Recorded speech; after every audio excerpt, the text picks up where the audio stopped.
이 새벽에 우리에게 주시는 하나님 말씀은 전도서 2장 12절에서 26절의 말씀입니다. 우리가 삶을 살아가면서 저마다 인생에 대해서 이게 좋은 인생이다, 좀 나쁜 인생이다 라고 하는 기준을 가지고 있지요.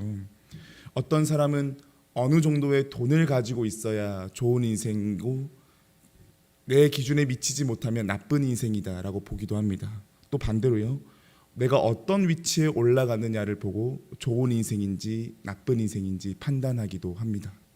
뭐 돈, 명예 이런 게 아니라 하더라도요, 내가 얼마나 노력하며 사느냐, 아니면 남에게 얼마나 배려하며 사느냐, 삶에 대한 태도를 놓고 좋은 인생인지 나쁜 인생인지 판단하기도 합니다. 오늘 말씀을 읽어보니까 이 전도서의 기자인 이 전도자는 무엇으로 인생을 판단해 왔던 것 같습니까? 지혜와 우매함으로 인생을 판단해 왔습니다. 13절 말씀을 보니까요, 이렇게 되어 있지요.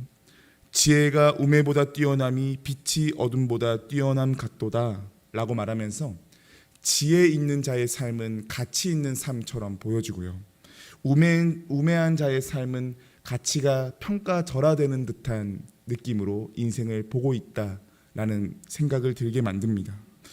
우리도 피부로 와닿는 느낌이 내가 우매한 사람이 되기보다 지혜로운 사람이 되는 게 더 좋겠다라는 생각이 들지 않습니까? 이런 흐름이라면 전도자는 이 본문을 통해서 지혜로운 사람이 될 것을 촉구할 것 같습니다. 그런데요, 우리의 예상과는 전혀 다른 흐름으로 본문은 진행됩니다. 우리 15절과 16절 말씀 조금 긴데 같이 한번 더 읽어보겠습니다. 내가 내 마음속에 이르기를 우매자가 당한 것을 나도 당하리니 내게 지혜가 있었다 한들 내게 무슨 유익이 있으리요 하였도다. 이에 내가 내 마음속에 이르기를 이것도 헛되도다 하였도다. 지혜자도 우매자와 함께 영원하도록 기억함을 얻지 못하나니 후일에는 모두 다 잊어버린 지 오래일 것임이라. 오라 지혜자의 죽음이 우매자의 죽음과 일반이로다. 아멘. 전도자는 지혜로운 사람이나 우매한 사람이나 어떤 사람이건 간에 어떻다 그러지요? 헛되다라면서 말을 합니다. 이유는 크게 두 가지입니다. 첫 번째는 영원하도록 기억함을 받지 못한다라는 거지요. 실제로 그렇지요. 위인전에 기록된 인물이나 역사에 기록된 인물이 아니면 우리는 잊어버립니다. 작은 제 삶만 돌아봐도 증조할아버지와 고조할아버지가 어떤 분인지를 모릅니다. 이처럼 사람은 어떻지요? 시간이 지나가면 잊혀지게 되고요, 기억에서 기억함을 받지 못하게 됩니다.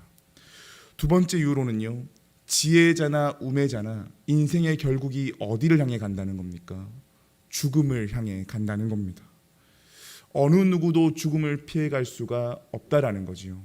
아무리 학문에 능통하고 깨달음이 많은 사람이라 하더라도 그 사람의 결국도 죽음을 향해 가는 것이고요, 제 아무리 돈이 많고 명예가 높다라고 한들 그 사람의 결국 또한 관에 들어가는 게 그 삶의 마무리다라는 거지요. 전도자가 이 사실을요, 인생의 진실로 받아들이게 된 겁니다. 그리고 나서 이 처음으로 전도자에게 일어난 반응이 무엇인고 보니 사람의 결국은 잊혀지는 것이고 죽음을 향해 가게 되는 것이다라고 하는 진실을 받아들이는 이 전도자의 첫 반응이 무엇인가 보니까 17절 말씀을 보니 이런 대목이 있습니다. 내가 사는 것을 미워한다 라는 표현이 나오지요. 이 미워한다, 히브리 단어로 보면 조금 더 구체적인 해석으로 가져가면 증오한다 라는 뜻입니다. 그는 자신의 모든 수고가 헛되고 괴로운 줄을 아는 이 사실 때문에 실망하고 자기 삶을 증오하기까지 합니다. 왜 그런가요? 수고로운 삶과 지혜로운 삶의 결국이 죽음이라고 한다면 그 모든 게 허망하다라고 보여지기 때문이지요. 물론 수고로운 삶과 지혜로운 삶이 무조건적으로 헛된 것은 아닙니다. 얻는 유익이 분명히 있죠. 그런데 그 삶의 종착역이 죽음이라고 한다면 얘기는 달라집니다. 수고를 하면 할수록 지혜로운 삶을 살려고 애쓰면 애쓸수록 어떻지요? 슬픔과 괴로움밖에 남지 않는다는 거죠.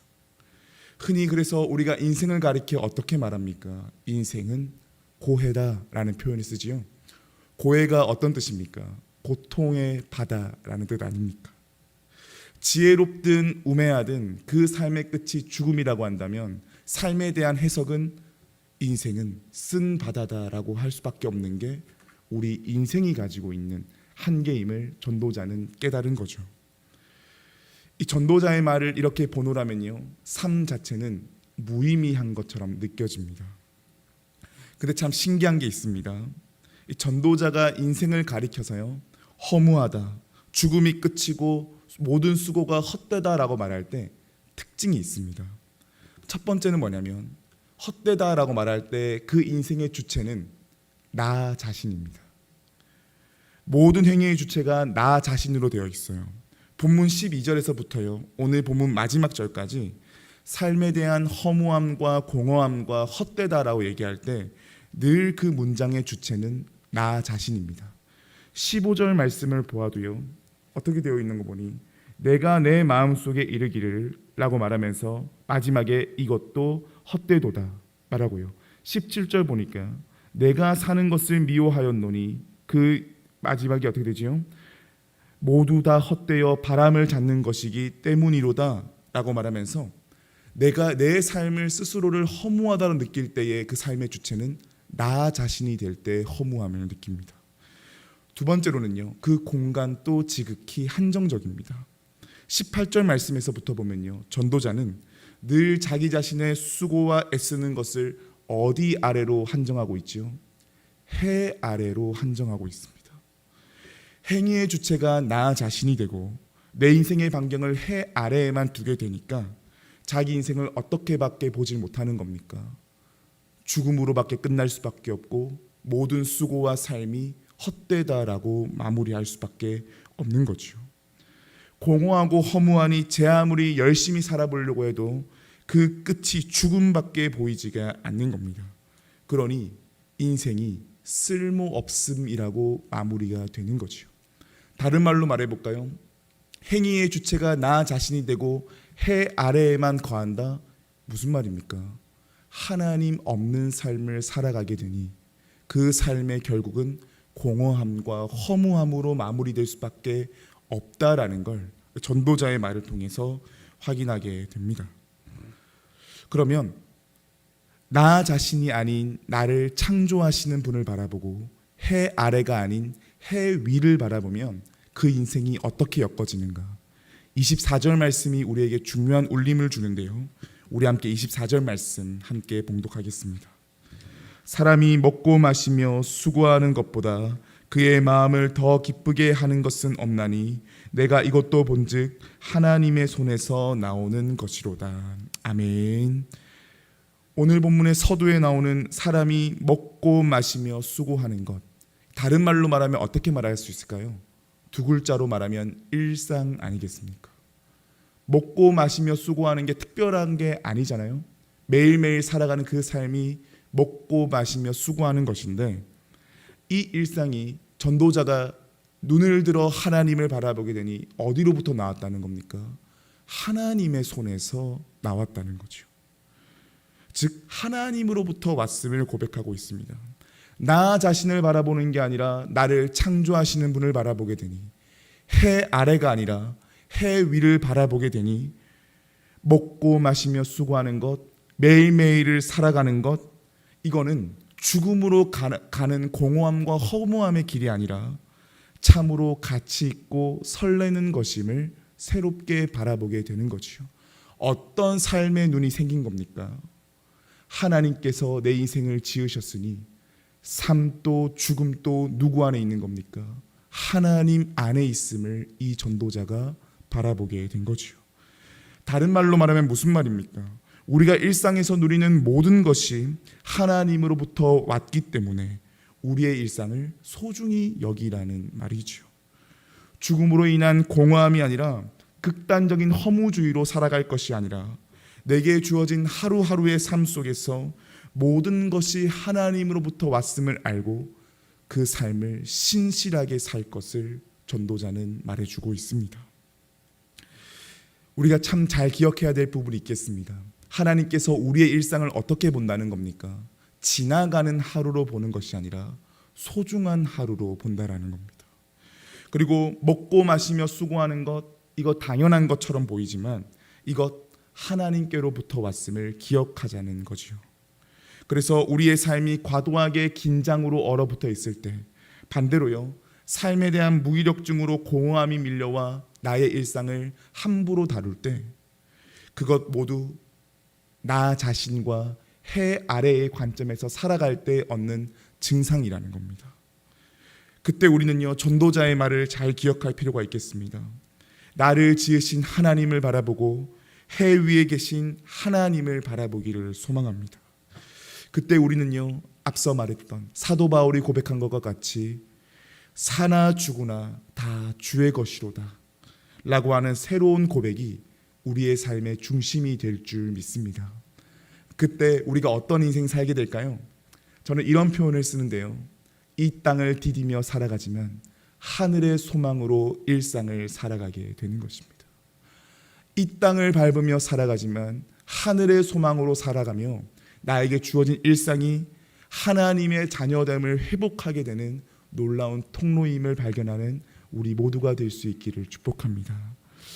말씀을 마무리하면서요, 우리는 우리의 인생을 어떤 관점으로 보고 있습니까?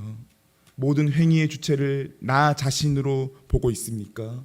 내 인생을 해 아래에 있는 인생으로만 보고 있습니까?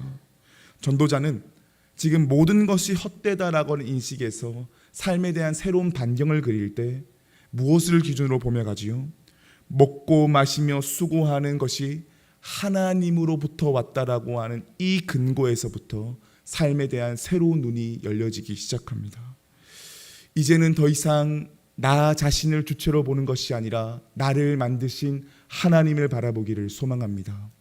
해 아래의 삶이 전부가 아니라 해 위에 계신 하나님이 우리의 삶과 죽음을 책임지심을 기억하기를 원합니다. 그래서 이제는 우리 모두가 나 자신에게 몰두하는 삶이 아니라 하나님께 집중하는 삶이 될 수 있기를 축복합니다. 그래서 우리에게 남은 삶을 더 보배롭게 만들어서 주님께서 내 인생 지었기에 이렇게 내 인생 잘 마무리하고 주님께 왔습니다 라고 하는 새로운 삶의 고백이 우리의 삶에 날마다 생겨질 수 있기를 주님의 이름으로 축복합니다. 함께 기도하겠습니다. 사랑의 하나님, 이 새벽 말씀과 기도로 우리 자신을 세워 우리의 인생이 하나님으로부터 왔음을 바라보게 하시니 감사합니다.